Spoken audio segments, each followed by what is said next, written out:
check out what I pulled out of the scrap pile.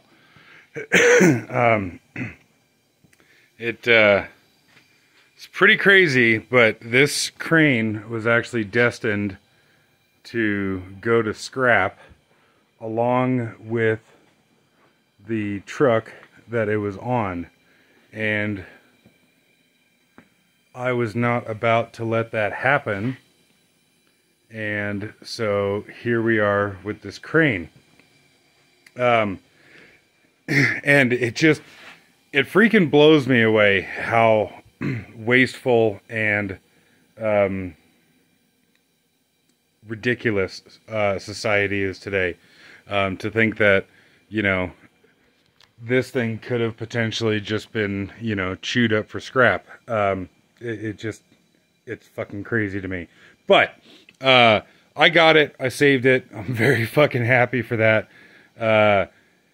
Because I have been needing a crane for quite a long time now. I just, you know, haven't had one fall in my lap until this thing came along. Like with my forklift, as I end up doing things to it and going along and fixing it up and what have you, I will make more videos. I've just been busy as shit recently and haven't had time for anything. But there was a couple things that I wanted to show on the crane while I was here doing some things to it. And I guess first thing I'll mention here, this trailer that it's on is obviously a pretty fucking custom, you know, farmer grade solution here. It's actually an old truck steer axle that came on this trailer, and I'll show it more later, but the axle used to be right there, but I plasma gouged it off of here with my Everlast, and that worked like a fucking treat. And there's been some things that have interesting things that have come up with the Everlast plasma that I need to talk about and what have you. Obviously, this is not how I'm going to keep this. For the moment, it's just simply a way to be able to move it around and do what I need to with it. And it worked out great. The forklift actually came with that pin in the rear of the counterweight, and I already had this trailer set up as a kind of like, you know, hokey pintle eye. So it worked out pretty good. This way I can move it in and out of my shop and what have you while I'm working on it and doing things to it before I get my work truck body reinforced to be able to put the crane on here. And that's something that I'll try to document as much as possible while I do it, is the reinforcement to my work truck body, because I have not found all too much out on the internet talking about taking a non-crane rated service body and reinforcing it for a crane. Thankfully, this little guy here, I mean, it's a good thing and a bad thing. This little crane here is only an 8,100 foot-pound crane, so that's a very, very small crane. But the price was right, and quite frankly, my work truck is heavy as shit as it is, and I don't really need to be adding too damn much weight to it. And I just got this crane, so I haven't done too much to it yet, but one thing that I did do was pull the hydraulic reservoir tank off of it to get it all cleaned up and what have you. And so I got the inside of the tank all cleaned up, and then for the moment I got one of these filter magnets to snap onto the bottom of it, just to catch any ferrous material that's rolling around in the hydraulic oil. So I got the hydraulic reservoir back on there, and at least for the moment anyways, I'm using John Deere High Guard oil in it. I looked at the spec on it, and it's like about a 52 weight as far as like a hydraulic oil. This does call for AW46, and I called, and I guess I should say too, I called Liftmoore, and they were wonderfully helpful with this thing. I sent them over my serial number, and they emailed me the owner's manual for this. And the owner's manual for this is like a normal user's manual, if you will, but it's also a complete and total parts diagram from what I see. I haven't had a chance to read through everything on it yet, but it shows a parts breakdown and parts numbers for the winch and the hydraulic motor and everything. It's fucking fantastic. But just to keep things simple on my end, because I don't want to have too many different oils and what have you floating around, and also just the John Deere High Guard seems to be very good quality oil. I've been very happy with it. That's what I have in here. If it turns out to be too thick a viscosity for the crane, then I'll probably just go to like the low viscosity High Guard. But I figure show it working here right quick.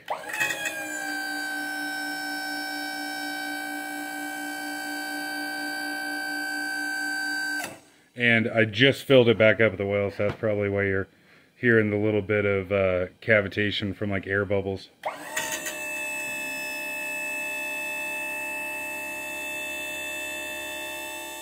And so this is a Liftmoore 2700 AR. Near as I can tell, the AR stands for the auto rotate.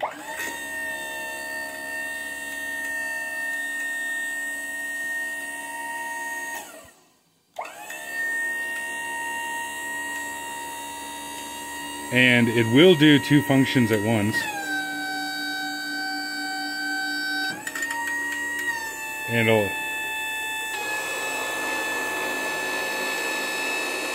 actually even do three. So that was the winch there.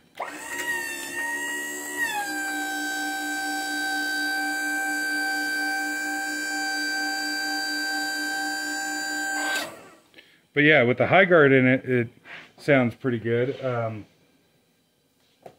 And it fucking came with the remote too, which the protection here is a bit damaged, but hey, for the price I gave for this thing, that is a-okay.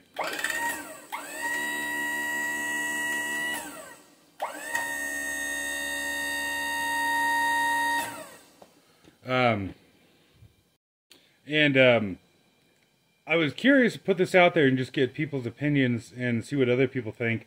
So talking about how I want to keep things the same, you know, as far as like using the John Deere High Guard hydraulic oil in it. I also took apart the winch and used John Deere calcium sulfonate based 5% moly grease, and it actually quieted down the winch a lot. The winch kind of sounded growly earlier. Now it sounds a whole lot better.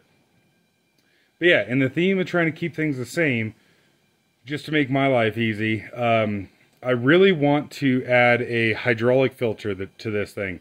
For one, it will increase the hydraulic oil capacity, which, you know, is not necessary, but I think is a good idea.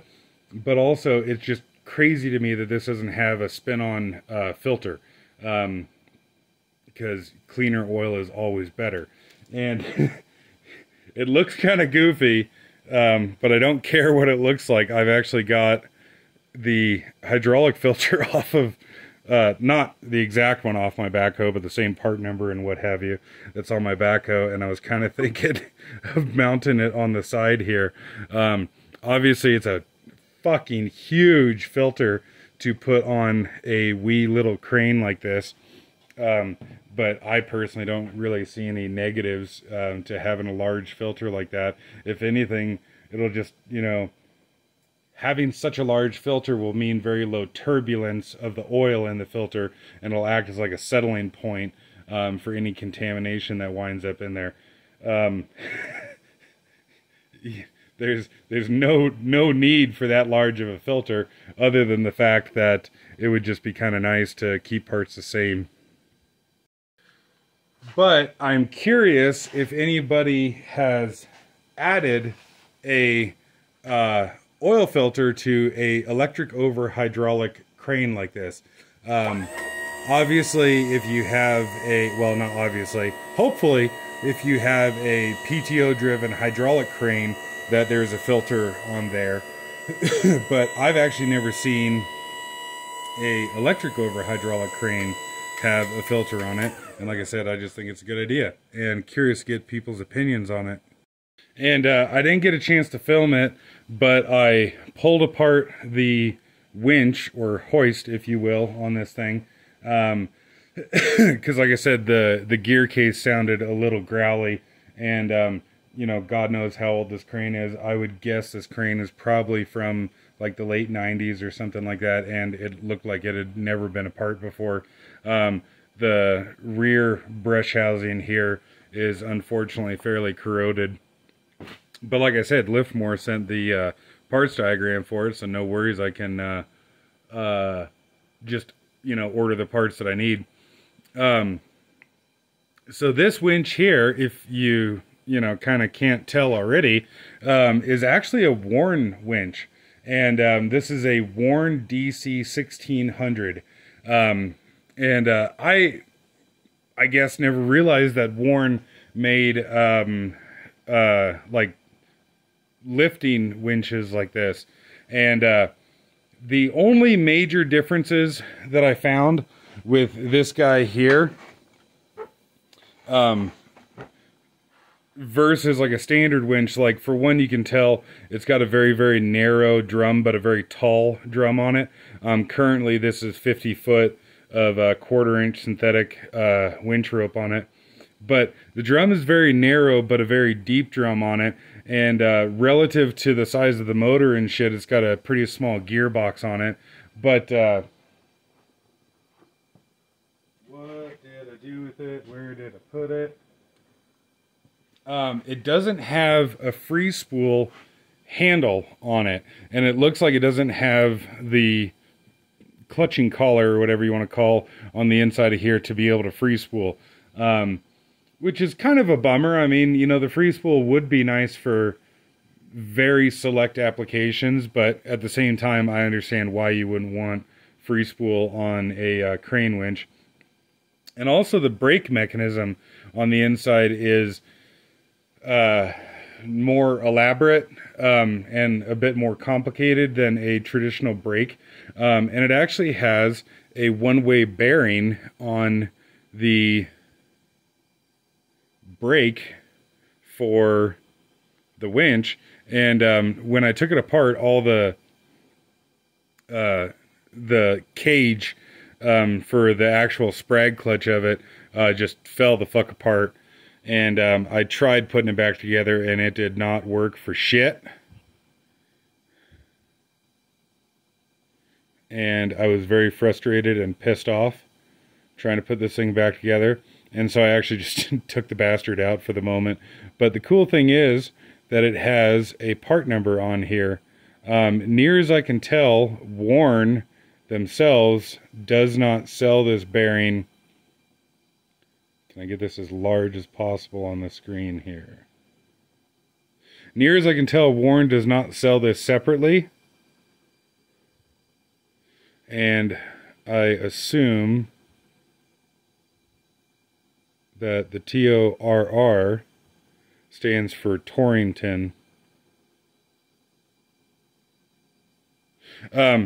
Near as I can tell, Warn does not sell this separately, but of course it's cool that it does have a part number on it, and it is just like an off-the-shelf component.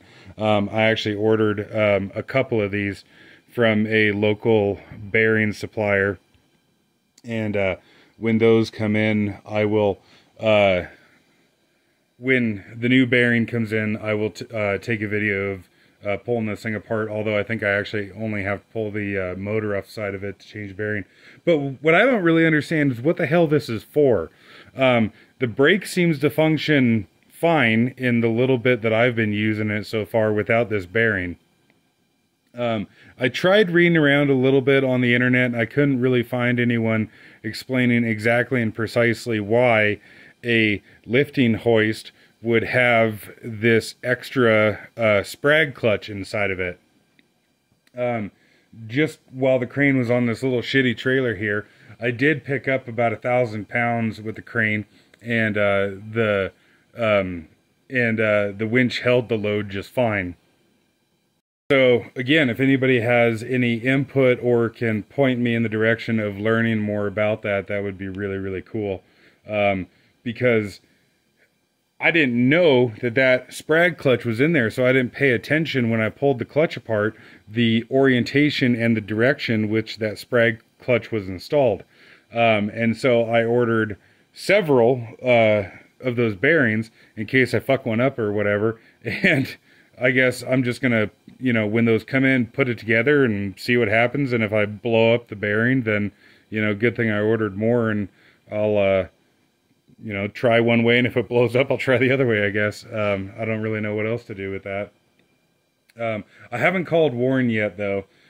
Curious what they say, although since on their parts diagram they don't show that bearing separately, I would imagine that the way the phone call is going to go is, you know, oh, well, that's not a serviceable part, you have to buy the entire thing. The problem with that is that the entire brake assembly is like $400, and just that little bearing is $40. So, and the fucking brake itself looks absolutely fantastic. There's like hardly any wear on it. There's hardly any wear on this whole thing, actually. And granted, it looks like shit because it's been, you know, sitting out in the sun for 30 years. But the actual mechanics of it look really good. Here's the hook that came off of it, the like crane block, and I don't like this. I'm gonna give this away and come up with something different, but you know, doesn't look like it's seen too much use. The internals of the winch look great. So yeah, this came with something like, I forget what it was, like 60 some foot of a 1/4 inch wire rope. I was talking to my local rigging shop, and I guess cool too to mention that I got the crane locally, which the cool thing about that is I was able to hear a little bit of the history on the crane, but also that this crane was serviced and certified by my local rigging shop. And so I was able to talk to them, and they're going to print out all of the history that they have on this crane. And they said that like the last time they certified it was like 2017 or some shit. And so it's really cool to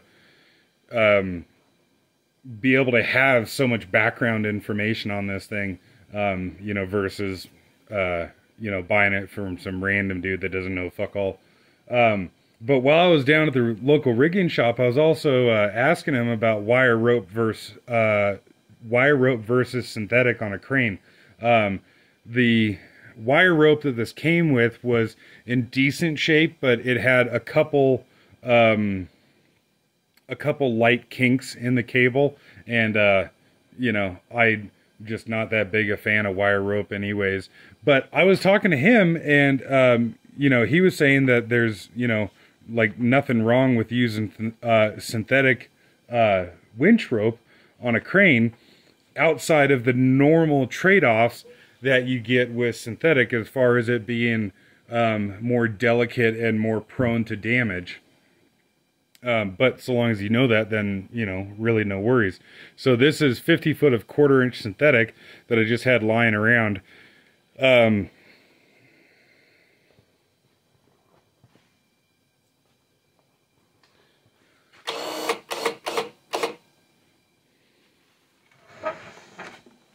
Does that come across on the video? Yeah, it does. So you can actually see the like drum right there, and so this 50 foot fits on here very, very well, and really doesn't take up hardly any room on the drum at all. And so I think, because obviously this rope is not in the greatest of shape, I just did it to experiment and fuck around for the moment. I think I'm going to put 100 foot of rope on here, just for the purpose of, you know, if I ever ran into a situation where I needed to run the crane hook down very far, say like, you know, the truck's on a bridge and you needed to pick something up from the bottom of a bridge, you know, what's the chances that I'm ever going to run into that situation? Probably none. But at the same time, because I got so much room on the drum here, I kind of figure why not, I guess, turn it here, and you can see there's tons and tons and tons of room left on here.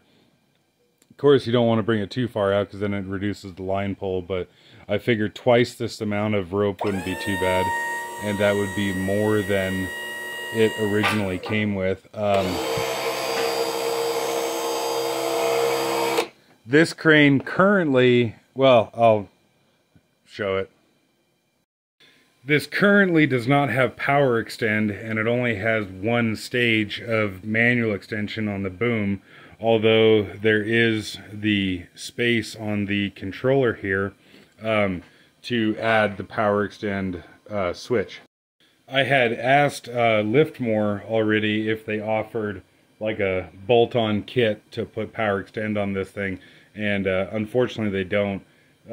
But again, that's one of the things, you know, I was going to ask is if anyone has any experience, advice, whatever on that. I would sure like to hear it, because the remote has room for it, and there is room on the valve body to add another spool for the power extend.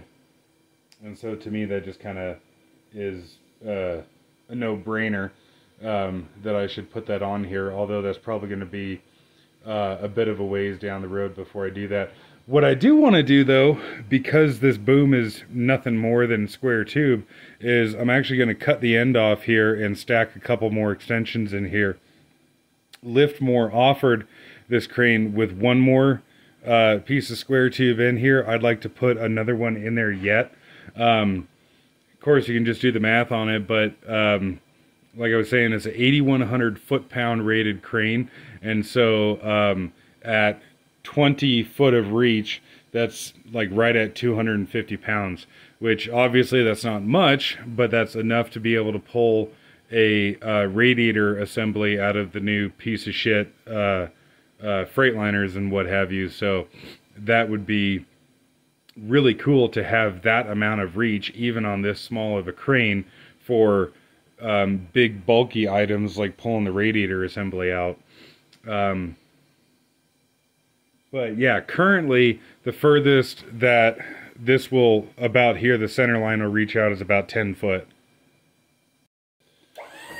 And like I was saying, I didn't like the original crane block that it came with, and I'm debating on what exactly I'm going to do for a crane block on this thing. I don't know exactly what I'm going to do, but for the moment I just got this on here just to fart around with it and play around with it, really. But yeah, you know, on one hand, not really too much point to this video here. I guess I just kind of wanted to put a couple of those questions out there about the brake and the hydraulic filter to, you know, see if I can get any nifty ideas from the interwebs and the crane block too, for that matter. Well, and yeah, the power extend, and yeah, anyways. There she be, my new to me little Liftmoore 2700, and very much welcome your thoughts and opinions on this thing.